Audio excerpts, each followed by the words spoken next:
Foster Ash, Wig on So. Kia Holman Scalir on Sachtan Shog, or Mina Magif Mars Canach, as tune on Stock. Is Micheline August Tommy Lansas, the Lowert Live on Sachtan Show. In all era, Tommy, to my really bunch of as Gaeilge Weekly a Yenu. Gaeilge Show, a Gaeilge is fake, Kuig, Mar Dorch, my couple of mayo in Bader. Bader girl, my Kailu, Quidjama, my Spragu, agus Quidjama, on fun is Stocha. Ará hon an podcréile a dhéanamh acanis tá mé mothú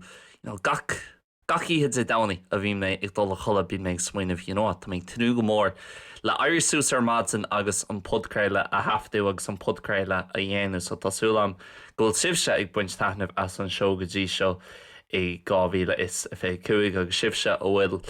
ag fólam na Gaeilge gohfuil sibh ag déanamh churthan cín agus gohfuil sibh ag mothú gohfuil sibh ag éirí níos fearr de labhairt na Gaeilge agus comáit le sin le tuiscint na Gaeilge agus éisteacht na Gaeilge. Gachard go maith an seo I Seol in Nioba méid labhairt faoi topic áirithe mar I luí mé an Sachtan Scatse tá lista agam an seo scríb mé amach. Well, scríb mé amach ar dús é beidir Zurich rih an nolag just smointi difriúla agus topci difriúla taimi difriúla hon labhairt fiú I 2025 ar an seo agus ornta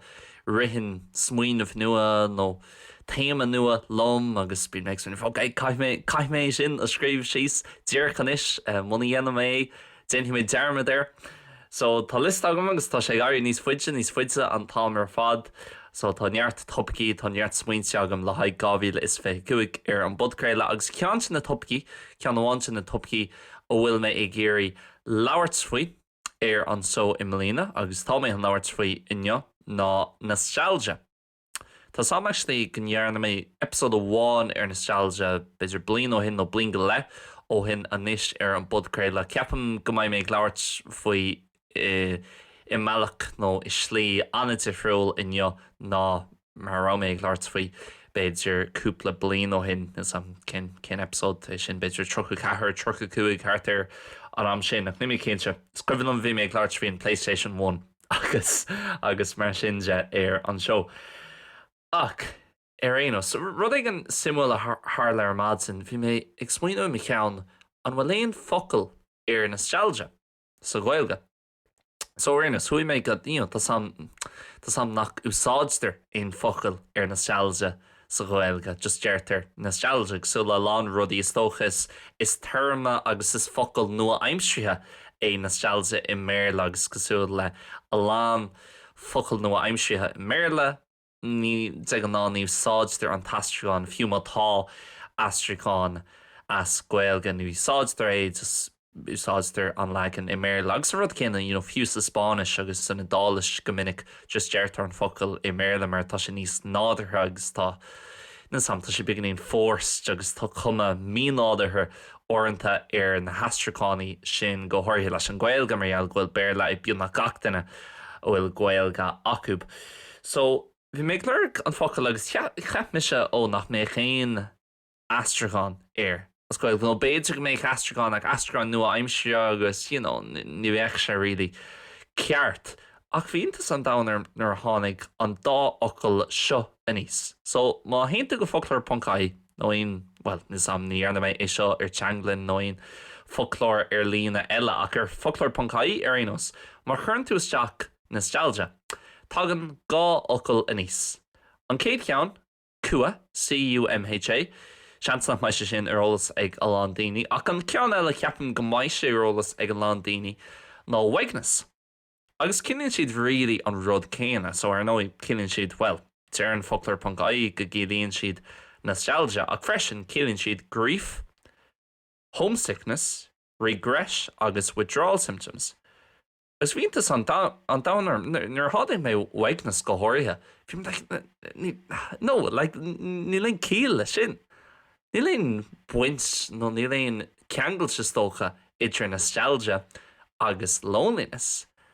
Ach an sin bhí mé ag smaoinmh tócha domsa bíonn mis ag smaoinmh faoi nostalgia just go muinenn sé le rudaí a tharla roimhe seo. Go mín ag smaoinmh faoi rudaí I beidir tharla 2 bliain ó hin, 5 bliain ó hin. Fiú rudaí a tharla rih ar rugú mu chéana. Rugus a bhíon 2000 mé féin ach agus beidir go rud Gen Z é seo agus mo glúine bíon ag smaoinemh faoi seo go minic faoi na nócadí agus thugtaidí cé nach ramas bio ag an am a fós bíon ag mothú sais cinál nostalgia éigen don tréimhse sin. Just go mín ag fécinn siar agus nach ra rudí chénta an sin nach ra sé sin cool agus ní ramid buíochas an rud sin, ní ráis agin go méid an rud sin imithe agus níos agin. Ach sin a rud bín mis ag smaoine faoi just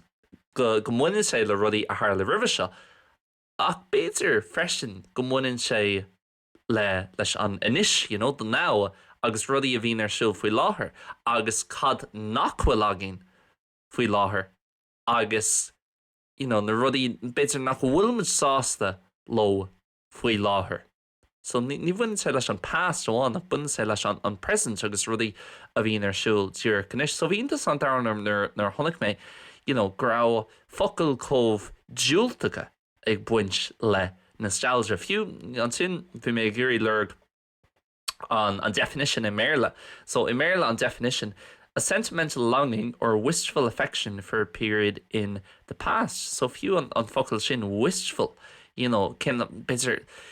go líonsa sin nach bhfuil tú sásta le cad atá ar siúlna agus tá tú focail le ag buint leis wistfulness, regretfulness, reminiscence, remembrance. So bhíon san dánam ní bhíon mis ag smaoine faoin nostalgia is slí dúilteach ar churbe agus gur drochar é. Ceapan gúil sé don séireach, actually man tomte ag láirt faoin bolíocht mar hampla agus rudí mar sin, go háirithe slátá neohan na gánaí bíon tíine agrá, caiimiid dul eascatí an chuí ará sé sna thugtaidí agus na seachtaidí agus déanaan daoine omlan armid ar na drocharaí a tharla sna léitheanta sin agus sin scéal eile ní mé géirí rilí láirt faoin bolíocht a ceapan ghfuil sé ghfuil nostalgia don séireach orintanta. Ach cin am céanna tá sé cool an fécinn siar agus smaoine faoi stíl na nócadí nar bhíimiid go léir buint úsá just video recorders nó cassettes nó rudí cosúil le sin. Céannach ra mé bio rilé ag an am mar dúirt mé rugus a bblion 2000 mé, so a lan na rudí sin chail mé mac ar rudí ach mis sé garí ní sin inis, mis sin is fithe cethir. Tá rudaí beidir a bhí agam nó bhí agéon nar bhí mis sin níos ógia, agus níos sin ans lá an fós is cuimhin lom cúpla óir buint úsá just payphone. Beidir, mar deirtar mBéarla, I caught the ends of that kind of generation or that thing. Agus, ní léon ag buint úsá just payphone, ní mórantí ní buint úsá just payphones látá neohan agus lán na payphones a bhí antá si dimithe. Anis in éan ar éon agus réí timppel na thurpa nó rudí randomach eile fiú na DVDs is tócha inis DVDs tá sé sin mar chuid gen star agus chuid gen nostalgia agus scriblam agus fiú na cassettes na videocassettes actually scriblam cúplóir ag fécant ar rud éigen ar video agus ag genocide tape de mar hampla a Premier Soccer Saturday the Premiership highlights ar RTE mar anlach VS agam or VS ag me hismór is tócha nach mai méiste ag an am ar ihe de sahan agus gnéich me géirí féchan trasher who beidir an lád ar gion nó bhí si ar siúil ro dhéanaach an ihe sin so rinneid record ar an tape agus. Tá sé similar rudí mar sin mar gcónaí ceapan tú or domsa réanas ceapan ní léon rud agam sa Seol a bhaid mis ag féchan siar ag an fithe bliana gur is cuimhlum nar bhí sé sin a gin ar bhí sé sin a gin. Mohiam go bhfuil mé is tócha ag marchdal sa tauci hána féin mar eall go le méid sin technoliacht a gínach. An technoliacht atá gin inis fiú mis ag déanú an fudceile seo lá éigen na gceann fithe nó trocha blian ba méid féchan sa séir na léitheanta segus gur kick-off simplí agus bhí rudaí ag an am ní raháin nach laptop agus mic an seo agus ní rahaon rud eile agus ní rah studio ulhhair tastal et an podcurlaí béidir go maiid rudaí níos chasta agus go maiid fiú níos mó technoliacht a gin sa tauci so orintanta tá sé éasca an smaoine bhó. Ní bhaid éon nostalgia ag buint leis an tréimhse seo, the 2020s mar hampla ag gceann fithe nó trocha bliain ach ba cinnte go maiid agus fiú mise ag fithe cethir tá mé sáchóg ach bhí mé féch an sir 2010, hocht háart ar an am sin agus bíon meid sméad bhá. Tá nostalgia ag buint leis nó ní fiú nostalgia ach ag fécinn siúr sméad bhá. An rud sin a rinneid bhí sé sin an sean aimimsúthe nó old school agus ní bhíon mu ag déanú an rud sin sa látá neohán nó nervhí mé níam lína díos agus ag immert soccer an sin na gunna na Gaeilge nó pilghaileach ní bhar WhatsApp group agus textan ag dolas seacó tá clutha gin ar an saharn agus baimte ag búil le chéile ag a 6:00 ó nátá sé sin ahrithe baimte ag búil le chéile ag lethir tar éis cuaig. Bhí sé just formid like nota, like piece of paper ag an tréinál agus dúirt sé okay, like dé saharn sa thugan baimte ag dul go móthir na trá an sin ag an na Gaeilge caithimid búla ag an borc ag a 2:00 agus sin é ní raibh texta nó ríomhphost nó aon rud eile i réit na seachtaine agus éis sé an am ní armid smaoin bh tá seo anna cool ach ag fécinn siar is agus ní sin ach beidir 2 bliana de go hin agus tá sin bhil hí sé sin có like old school so even though mé sin an is tá beidir go an dríocht imithe leis mar Mas rudé go sníonn sé chur báiste go trom agus tá orthú an cluthe nó an tréinál a chur ceall just bín ar an tréinálaí text a chuirteach ar an grúpa WhatsApp agus sin é tá sé déanta. Ní sé so le 2 bliana de go hin nó 5 bliana ó hin bhíart is tócha an nuacht a scapú agus caiitú an nuacht arális an duine seo agus an sin tá siad san chun dulgtí teach duine eile chun rá tá an cluthe chuthair ceall agus bhíart SMS old school SMS a chur ar an duine sin agus ach ar aonas tá mis ag tiitimisteach ar an trapan is tá mis ag smooine bh nachhfuil rudí comh má sa látá neothán na gomráid le 5 bliana ó hin ach ar aonas. Bhí mé Gaeilge trí seo mar actually le seachtain nús tá ag fécins ar really in the years so aon den éannach by seolalas agah cadatá ag eist le really in the years ach aon duine nachhfuil is acu is clór telefíe éannach é agus thosaí sé is tócha thosaí sé beidir na 7 nó thart ar an am sin tá seo amháin le gach blian ó 1962 go dtí 2020 so mar hampla tá tú an fécinn sé really in the years Níteag 83, really in the years 2012, really in the years 2014 agus níl annach 2 is fithe den nuacht agus den rudí difriúla a hála sa bhlín sin agus sa cúlra bín ceol ón bhlín sin. So mar hampla an tá tú ag fécins ar níl sam, níteag 86 beidir go bhecinn tú Tásáis meascán idir nuacht éannach agus nuacht idirnáisiúnta so beidir go tú fécins ar 1986 agus tá na Smiths ag senam sa chúlra nó tá níos an Michael Jackson bíise ag senam sa chúlra níos an ar tháinig sé sin amach níteag 86 a ceart ar an am sin ire na 8 ar aonas agus tá tú fécinn ar Ronald Reagan agus Gorbachev agus tá si de crothú láva agus tá siad ag sinú arms, nuclear arms treaty ag an áitiint agus an sin tá tú fécins ar beidir cluiche ceannis na Huile Héireann the All-Ireland final idir Kilkennig agus Gaillimh agus tá You Spin Me Right Round Like a Record Baby ag senam tá sé anna cool tá sé anna éasca an fécins ar aon duine nach as éan agus go siad beidir géirí níos mó aithne a chur ar an tír agus níos mó álamach ar an tír agus stair na tíre a hiiscin seach ní stair na tír cosú le Michael Collins agus airí amach na cásca agus gachard mar sin ach actually rudí a hála rudí a hála sa tír sna 7 sna 8 sna 9 agus cin fáhfuil an tír atá a gin cin fáhfuil an tír sin a gin a níis mar deirta go minic chun tuiscint chun tuiscint cáhfuilmid inis caithí tú tuiscint cin áit arámid 5 blian ó hin 3 blian ó hin 4 blian ó hin agus mar sinse so bhfuil hun go mór reeling in the years agus tá beag nach gach episód nó a lán in na hagraní na episódí réanas tá siad fáil siar an easca ar YouTube tá siad anhar fad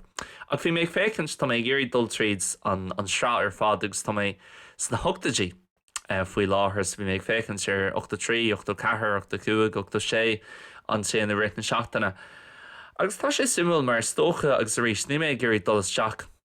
agus leabhart faoin bolíocht rilí ar an seo ach rud chluistear níos mós látainne hán ná nach rá éan níos fearr na thugtaidí agus na nóchadí agus listen, ní raibh mé féin beo ag an am, so ní mis an duine fearr chun trácht a dhéanamh seo nó tuairim a thabhairt seo tócha.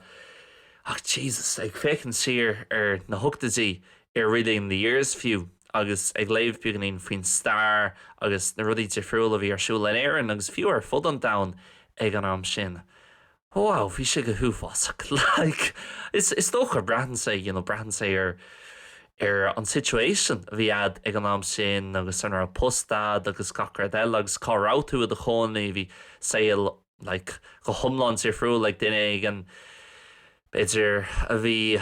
ina gcónaí i méil féirste ag an am sin a gcompráid le duine ina gcónaí i Loch Gorman nó i gCorcaigh ag an am sin mar hampla. Ach, wow, bhí lán siúltachas agus bhí lán drocrúdaí siúil ag an am sin ní raibh post ag an lán daoine rith na thugtaidí in éireann. Bhí sé danséirc go háirithe dúsceart éireann, bhí buamáil gach seachtain agus fiú man rá tú a chónaí an sin agus bhí tú a chónaí i boblach na hhéireann is tócha grá tú ag bothú beaganín. Nís an edge gach lá go háirithe má tú mas rud é grá tú a chónaí i maiile clia nó i gCorcaigh nó on limnach beidir éon cathair mhór go háirithe blach lia bhí tú mo fós. Gach óragus gach lá a dagtún seach go rá an edge sin mar deirtar mé le san éir agus chans go mbeidh buamáil agus grá tú an buamáil nó dúnmharú eáil áitacint agus bhí sé dechar bhí lán rudaí bhí sé go thomláin in Eipeasóid chuna bheith homogénéiseach, bhí sé go thomláin in Eipeasóid chun chulscara aáil agus mar sinse agus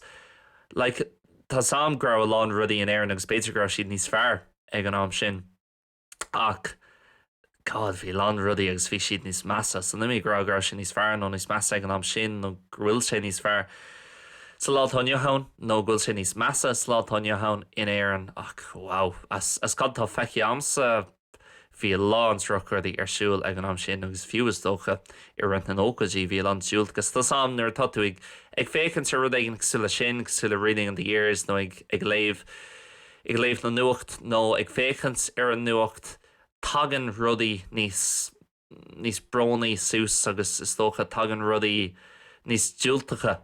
a níos siad an rá féchar na rudaí iontacha a tharla im lína tá siad rá listen, worry duine éigen worry an IRA an duine seo agus an sin na Harlan drocrad seo, Harlan terrorist attack seo, sna stáitínti agus mar sin sin an chuí a bhí an nuacht maihén mise go orsaí.caí is agus tá méid léamh amach na scéalta mór agus na scéalta difriúil is sé chuna bheith sunshines and rainbows mar dearfá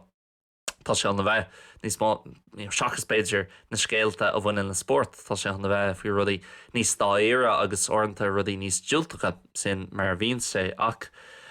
tá sé simil go mbíonn muid ag smaoinú faoi nóir bhíonn muid ag smaoinú faoi na stéaltear ceapan. Ba ceart go méich sé seo mar chuid den definition a bhain in an nostalgia ná le nostalgia ceapan na lán daoine agus bíonn lán daoine ag smaoinmh siar na rudaí dearfacha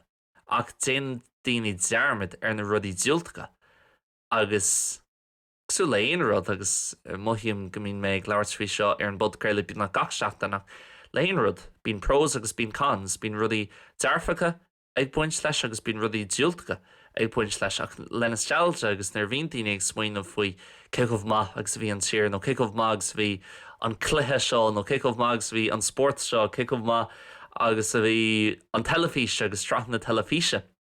féhin nó tro go blianain just bíonn muid ag smaoinmh faoi na rudaí dearfacha ní bhíonn muid ag smaoinmh faoi na rudaí diúltacha churbe so bhí méid fécinn ar fád Ted actually bhí cúpla óir fách agam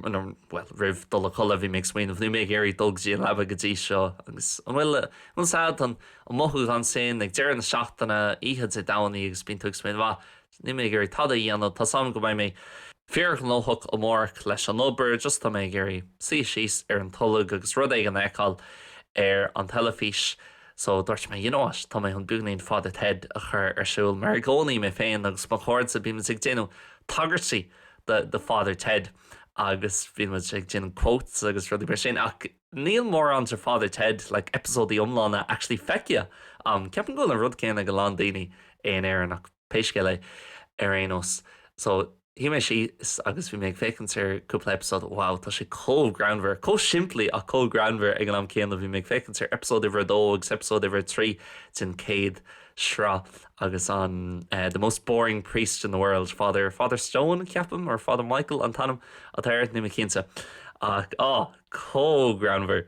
ceapam go bhfuil mé an dulrás agus fécinn ar gach agrán actually an bhí seo mí feabhar agus beidir mí mórta mar wow tá sé anhá ar fád masterpiece atá ann.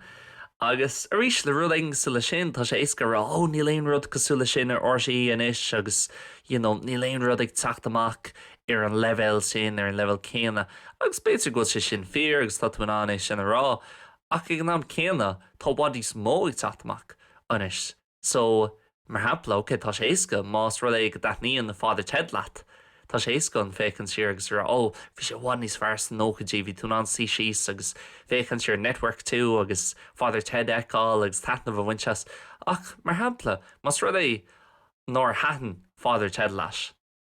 Well ní rá mór an eile ar siúil a bhfuil sad an iorsigh súla inis muna hat níon rud ag súla sin le tá tú ná Netflix a chur siúil agus de ráha a fiocha amach aon rud tá tú ná aon rud chuirsúil nó aon rudáil ar an laptop ar an HDMI an sin é cheangailt leis an telefís nó beidir rud éigen ar Disney nó Amazon agus na streaming services seo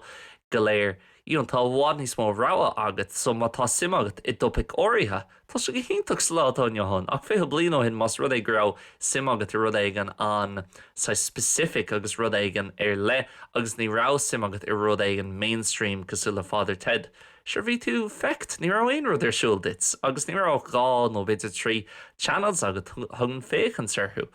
Mar hapla leis an Gaeilge. Tá sé an éasca rá dá bhí sé bhhaid níos fearr feithead nó trocha blian ó hin agus bhí bhhaid níos mór an telefís ach leis an Gaeilge mar hapla bhfuil go dtí ní ag nó sé ní rá aon chlár telefíse ar siúil riadaí sa Gaeilge mar ní rá TG cethir ann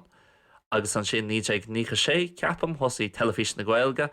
mar glíoir ag an am sin agus an sin dachrí siad an tanam go TG cethir agus níos tá TG cethir player agus is chuma céanát in bhfuil tú I do chonaí timpplain da tá tú an TG cethir player a chur ar siúil agus fécinn sé rud éigen agus clachta a chur clachta dhéanú gom leisce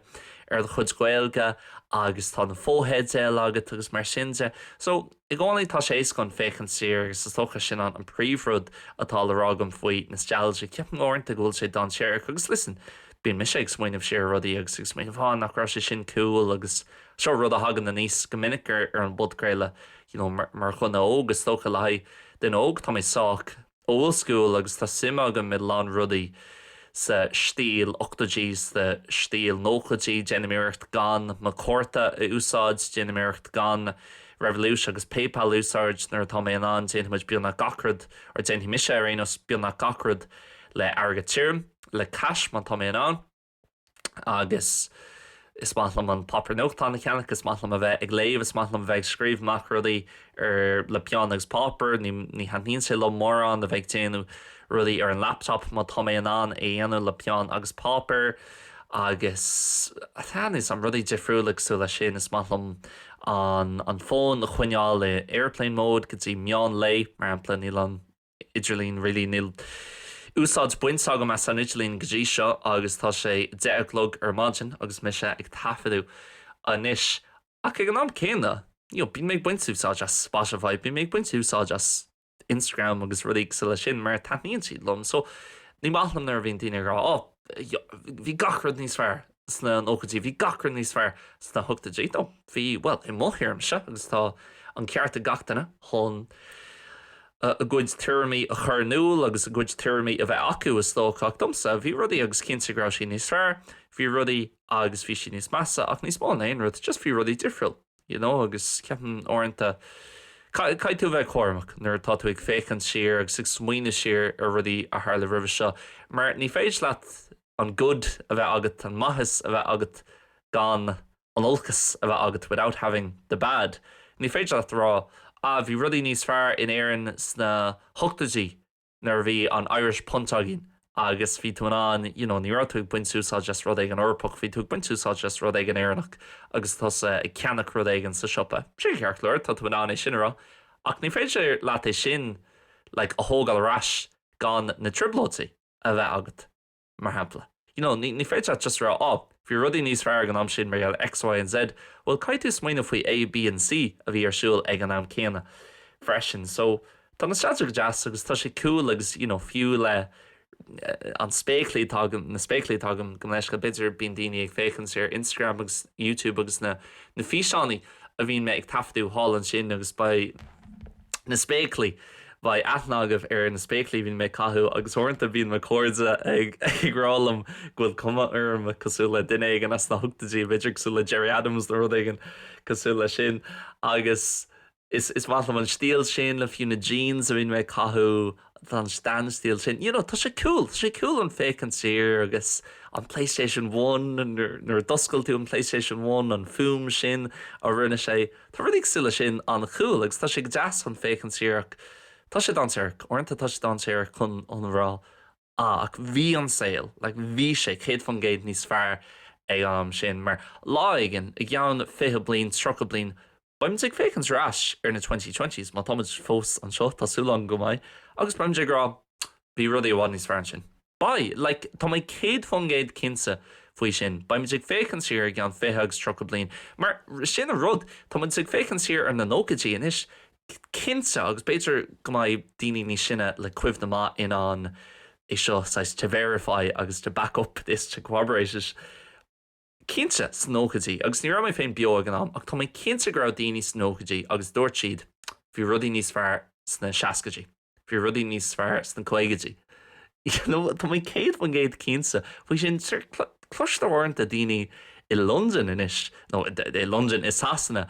agus deirtar bhí rudí níos fearr i ri an dara chugad damda agus tá le gháis i ri an dara chugad damda ach sin sin mar bhíon luns mar chuoine ceap mé gáí bíim ag smaoinmh frí rudí ribh seo agus ag smaoinmh céchomh cool agus bhí an past is dócha agus tá sé sin cearchlóir, tá sé cearchlóir in féchann siar ar rudí agus rá is íhanlam nó bíhanlam an tréimhse sin agus bíhanlam cúpla rud mar hampla ag féchann siar na seascaidí ag féchann siar an Cultural Revolution a tharla timpeall an domhain agus a lána rudí a tharla na Stáit Aontaithe an am in an cogadh i Vietnam agus céchomh tábhachtach agus bhí sé sin don sochaí ar fádach, rose-tinted glasses agus mar sin de. So sin é. Tá sé simú mar thopaigh ceapam chun smaoinmh siar ar rudí difriúla a bhíon ar siúil agus áireanta tá sé go deasanna sinna dhéanamh ach ceapan bhád níos tábhatíí an tíir isteach ar cad atá siúil díreachnis agus taithna bhaint agus bheith buíoch as do rudí atá gin anis agus chuníireachta dhéanamh chun daoine timpeall agus cóirde agus clán chun carolób agus gan a bheith caiilte in the past agus gan a bheith caiilte sa taucií freisin agus chuna sa bhaid rudí ag gceann 10 bliain agus 5 bliain agus just rá caiimiid dúrasteach ar cad atá siúil agin inis. Tomorrow's not promised mar a deir fá yesterday's history, tomorrow's a mystery mar a deir fá agus taithna bhaint as inis a gach seachtain ar Gaeilge Weekly Mohiam níos mó cosú le sagart agus sagart ag tuairt sermon de gachtainine ag éisteacht na mBéarla go maiid sé cosú le sin nach na mBéarla ach just na chuid tuirmí a chur nuúil agus leabhart faoi cúpla topic. Bheith sim agam so is cúpla rud a clostáil webshow man tá tú ag trachtocht a ágáil ar Spotify man tá tú ag éisteacht ar Spotify man tá tú ag éisteacht ar an Patreon leanúint Patreon tá tú an trachtocht ágáil an sin nó fiú ríomhphost a chur chuigam liam.learnirishonline@gmail.com nó fiú an Instagram freisin tá tú an trachtocht nó DM a cheolú chuigeann ar Instagram má tá tiirmí agah faoin nostalgia nó cua nó weagnas mar deirtar as Gaeilge. Ach ceapan gur topic simú lei agus tá sé simúlaach tá sé deasach freisin ag an am céanna caiithú bheith cormac leis. Ach yeah, sinné, lehaid an satan seo, gais gur mí na mágaí mar scanach as túnál isteacht tá mí fearmhaíoch as an takeíocht mar dúirt méid má tatú iúí a bheith I deagáil leis an seo aon rud ag buint le Gaeilge Weekly nó Learn Irish Online. Sé go liam.learnirishonline@gmail.com agus tá tú ná an teachtarcht na ríomhphost I cheolóig man sin nó freisin. An Instagram @LearnIrishOnline nó Facebook freisin. Sinné, gus gur mí na mágaí sláán agus bannacht.